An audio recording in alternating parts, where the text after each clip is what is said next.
Have you ever looked in the mirror and thought, this isn't all of me?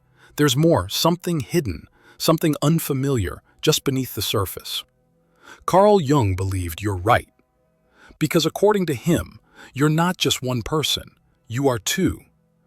Every man carries a woman inside, every woman a man, and that inner other might be making your decisions, choosing your partners, shaping your dreams, and you don't even know it.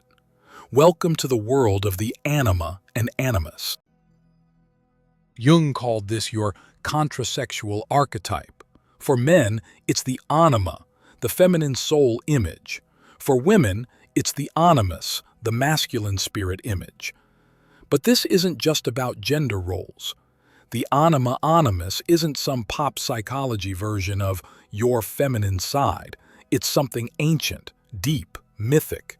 It's the part of your psyche that connects you to the opposite pole of your nature. Not to make you balanced, but to make you whole. In the early 20th century, Jung broke from Freud not because he rejected the unconscious, but because he thought Freud didn't go deep enough.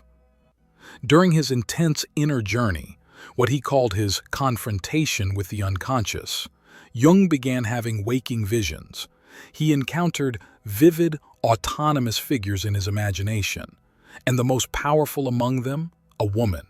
She appeared in dreams, inner dialogues, symbols, a guide, a temptress, a spirit. He called her Salome. This wasn't just fantasy. Jung realized he was face to face with a part of his own mind, one he had never accepted. She was his anima. The truth Jung uncovered was this.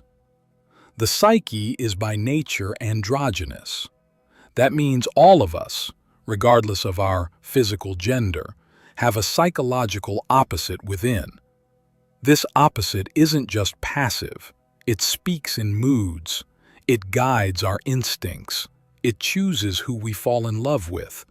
And if ignored, it rebels. It's not content being hidden. Because this inner other wants what you want, to be known, to be seen, to be whole. In ancient myth, we find this same story again and again. The Greek god Hermaphroditus merging male and female, Shiva and Shakti dancing in divine union, yin and yang locked in an eternal spiral. Jung believed these weren't just cultural stories. They were psychological maps. Your conscious ego, that's who you think you are. But your soul, it speaks in symbols, in opposites, in paradox. And one of its oldest desires is to reunite with its missing half. Ever been infatuated? Like head over heels, butterflies in your stomach, can't eat, can't sleep love. Jung says, that's not just romance. That's the anima or animus projecting onto another person. You're not just seeing them. You're seeing you, the part of you you've lost, repressed, or forgotten. That's why it feels so intense. Because you're not just falling for them. You're falling for a piece of your own soul. Let's imagine a man named Elias. He's a quiet, analytical scientist, rational, controlled, never emotional. But one night, at a gallery opening, he meets a painter named Mira. She's wild, impulsive, chaotic, in all the ways he's not. He falls in love instantly. But here's the truth. He's not seeing her. He's seeing his anima, his own creative, emotional, untamed self reflected back at him. Mira didn't enchant him. His soul did. And unless he integrates that inner feminine, every woman he meets will either become his obsession or his scapegoat. Here's where things get serious. When you deny the anima or animus, it doesn't disappear. It becomes autonomous. And then, it possesses you. Men become moody, irrational, passive-aggressive. Women become overly critical, emotionally distant, harsh. The inner opposite takes control. Jung believed this is one reason people act out of character. Because it's not the ego acting, it's the repressed self finally breaking through. So how do you meet this mysterious inner figure? Dreams, art, emotion, dialogue, journaling, meditation.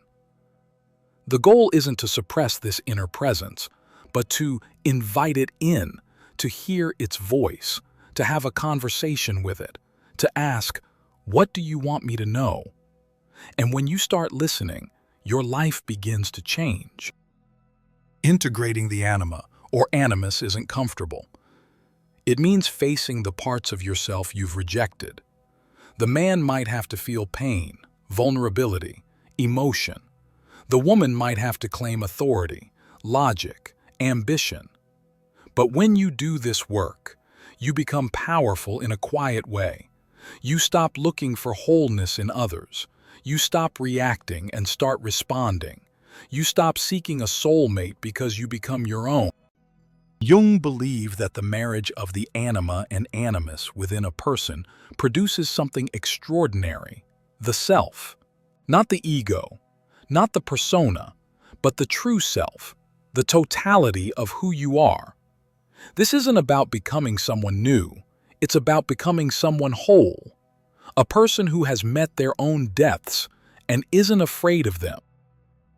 We live in a fragmented world, half masculine, half feminine, half rational, half emotional, half woke, half asleep. But imagine a world where people were integrated, where men weren't ashamed of feeling, where women weren't afraid of their strength, where relationships weren't just for romance but for transformation. That world starts with you. So, who's living inside you? What part of you have you denied? What part of you have you chased in others? Your anima, your animus. They're not enemies. They're not illusions. They're you. They are the missing chapter in your story, the partner you were born with. It's time to stop running from them and start dancing with them. Because the goal isn't to erase masculine or feminine, but to marry them within. In the next episode, why you fall in love with certain people and why some break you more than they should. Stay tuned for Projection Trap, why you fall for or loathe certain people. Like, comment, and subscribe if this awakens something in you. Until next time, keep journeying inward.